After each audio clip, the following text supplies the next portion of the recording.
Kikosi cha zimamoto na uokozi Zanzibar kimefanikiwa kuzima moto uliokuwa ukiwaka katika nyumba moja iliyopo maeneo ya Jang'ombe, wilaya Mjini. Akizungumza juu ya tukio hilo, Sergeant Abdulhamid Juma Mohamed kutoka kituo cha zimamoto Mjini amesema tukio hilo limetokea majira ya saa 5:45 usiku na kikosi hicho kimefika eneo la tukio baada ya kupata taarifa na kufanikiwa kuzima moto huo. Tumepokea taarifa kuwa kuna moto unawaka maeneo ya Jang'ombe Danger kwenye nyumba. Tumeweza kufika eneo la tukio na kuweza kumiliki moto huo. Aidha, ametoa wito kwa wananchi endapo yakitokea majanga ya moto wasisite kupiga simu namba 114 ili kikosi cha zimamoto na uokozi kufika katika matukio kwa wakati. Wito wangu kwa jamii, na waomba endapo napotokezea janga la moto waweze kupiga simu 114 katika kikosi cha zimamoto na uokozi ili kuweza kufika kwa haraka zaidi katika tukio.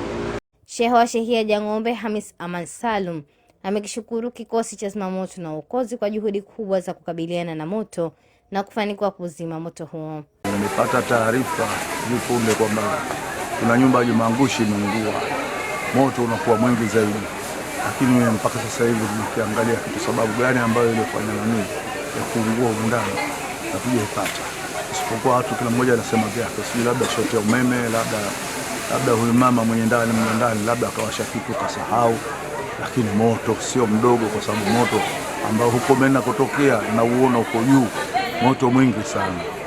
Kwa hivyo juhudi ambayo tulioifanya ni kuwaita ndugu zetu wa fire, na tunawashukuru ndugu zetu wa fire. Dakika sufuri tu tayari wameshafika, na hivi sasa hivi wana jitihada ya kuzima moto, na moto sasa hivi washauweza, baada palipobakia ni padogo kuzima chache sehemu ndogo za jikoni, chooni, kidogo tu, lakini moto tushamudu kwa njia ya kutumia ndugu zetu wa fire. Fire wanajitahidi sana, fire wanafanya kazi kama kawaida. Na mmiliki wa nyumba hiyo pamoja na shuhuda tukio hilo wamesema chanzo cha moto huo hakikuweza kujulikana, isipokuwa waliona moto mkubwa ukiwaka ndani ya nyumba hiyo na kuanza kutoa taarifa sehemu husika. Moto umetokea, lakini ulikuwa imelala, lakini sijui kama shoti au nini. Basi nimekuja kushtuka, nagongewa, naitwa moto, kuna moto, ndo nakuja na ukuta hali hii.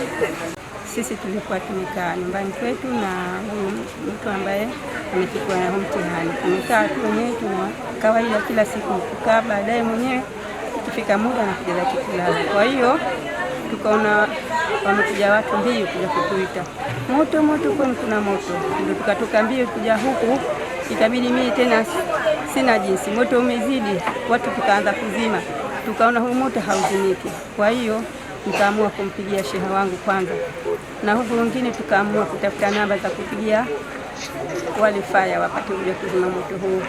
Kwa hiyo fire wamejitahidi kwa kweli, wametusaidia sana, na moto alhamdulillah sasa hivi uko katika hatua nzuri.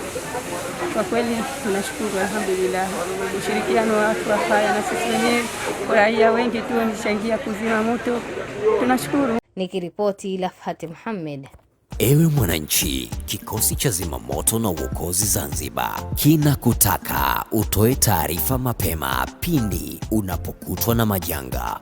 Piga namba 114, yani 114. Ujumbe huu umeletwa kwenu na kikosi cha zimamoto na uokozi Zanzibar. Zimamoto, kikosi cha zimamoto.